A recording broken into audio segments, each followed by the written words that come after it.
আমি রাজকুমার সিনেমা নিয়ে আজ সত্যি অনেক গর্বিত।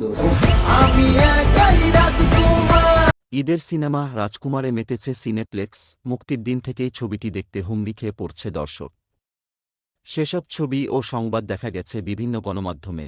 এবার স্টার সিনেপ্লেক্স কর্তৃপক্ষও জানাল, শাকিব খান অভিনীত আরশাদ আদনান প্রযোজিত রাজকুমার ছবিটি দেখতে শুধু সিঙ্গেল স্ক্রিন নয়, সিনেপ্লেক্সেও ভিড় করেছেন সবচেয়ে বেশি দর্শক।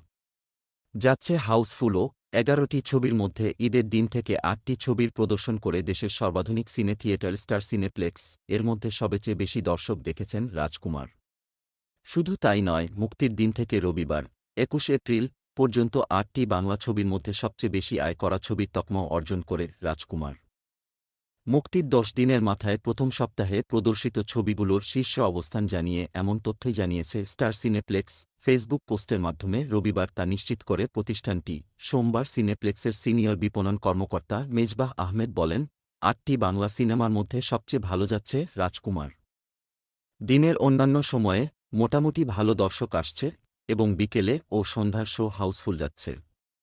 আশা করছি এ সপ্তাহ এবং আগামীতে রাজকুমার ভালো যাবে।